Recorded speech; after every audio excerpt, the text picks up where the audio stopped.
कंचन के घर के ठीक सामने ही एक बुजुर्ग दंपति अपने बेटे बहू के साथ रहते थे। बहू प्रिया की गोद में एक छोटा बच्चा और बेटा विकास नौकरी करता है। उन बुजुर्ग दंपति में से अंकल नौकरी से रिटायर हो चुके हैं और वो दिन भर घर पर ही रहते हैं और वो बुजुर्ग दंपति घर से बाहर भी हमेशा साथ साथ ही जाते हैं।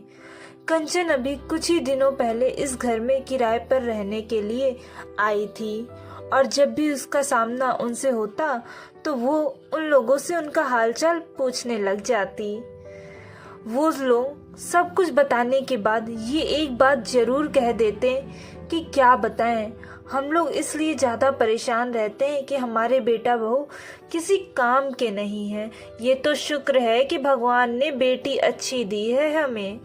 कंचन ने यह सब सुनकर सोचती है कि इनकी बहू दिन भर काम करते हुए ही दिखाई पड़ती है, बच्चे को भी संभालती है, बाजार का सामान भी खरीद कर लाती है, इन लोगों की सेवा भी करती दिखाई पड़ जाती है, लेकिन फिर भी ये लोग हमेशा उसकी बुराई ही करते हैं और बहू के साथ साथ अपने बेटे की भी बुराई करने से नहीं चूकते।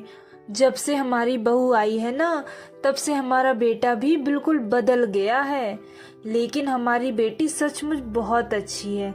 लेकिन जैसे ही उनकी बहू सामने आती, वो दोनों लोग एकदम से बोलते बोलते चुप हो जाते हैं। अंकल आंटी, आपकी बहू तो बहुत अच्छी है।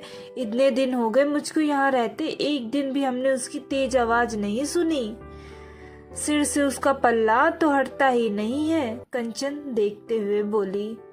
अरे कंचन बेटा, बहू तो हमारी बिल्कुल वैसी है जैसी कि हाथी के दांत खाने के और दिखाने के। और कंचन ना चाहते हुए भी उन लोगों की बात पर विश्वास करने पर विवश हो जाती कि हो सकता है कि वो लोग बिल्कुल सही कहते हों।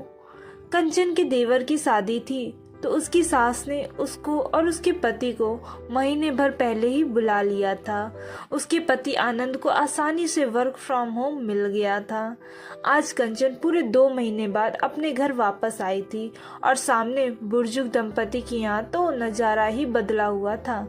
जाड़े के मौसम ने अच्छी खासी दस्तक दे दी थी।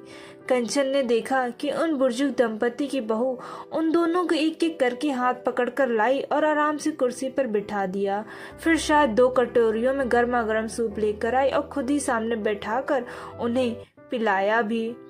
फिर थोड़ी ही देर बाद कुछ और खाने के लिए ले आई, शायद मूंग दाल की खिचड़ी थी। फिर बड़े प्यार से वो भी खिलाई। कंचन उन लोग से बात करना चाह रही थी, लेकिन 2 महीने का छूटा हुआ घर था तो पास जाकर बोल ही नहीं पाई। दूसरे दिन फिर वही सब नजारा था। आज कंचन काम से फ्री होकर आखिर गेट पर निकल ही गई। नमस्ते अंकल, नमस्ते आंटी, कंचन हाथ जोड़कर बोली। नमस्ते बेटा। और ठीक है आप लोग? क्या कुछ तबीयत खराब हो गई थी क्या? हाँ बेटा, हम दोनों को ही डेंगू हो गया था और हमारी बहू ने हम लोगों की जी जान से सेवा की। सच में हमारी बहू बहुत अच्छी है। काश भगवान सबको इतनी अच्छी बहू दे। जिस बेटी पर हम फूलते थे उसने तो डेंगू का नाम सुनकर ही आने के लिए साफ मना कर दिया। आंटी आंखों में आंसू भरकर बोली। सही बात है कंचन बेटा, छोटा बच्चा भी संभालना और हम लोगों की इतनी अच्छी तरह से देखभाल करना कोई आसान काम नहीं है, लेकिन मेरी बहू ने सब मैनेज कर लिया। हम लोग तो हमेशा अपनी बहू की अच्छाइयों को दबाकर उसकी बुराइयों को ही देखते रहें और औरों से भी उसकी बुराई करते रहें, लेकिन ये शायद हम लोगों की बहुत बड़ी भूल थी।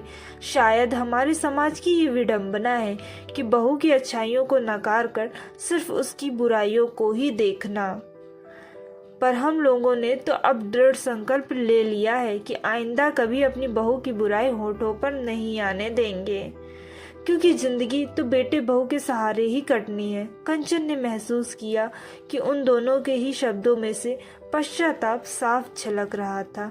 चलो अच्छा है कि इन लोगों को अपनी बहू की अच्छाई सही समय पर नजर आ गई, क्योंकि बुढ़ापा बेटियों के सहारे नहीं बहुओं के सहारे ही तो कटता है। अगर आप लोगों को हमारी ये वीडियो अच्छी लगी तो इस वीडियो को लाइक करिएगा, शेयर करिएगा, हमारे चैनल को सब्सक्राइब करना मत भूलिएगा।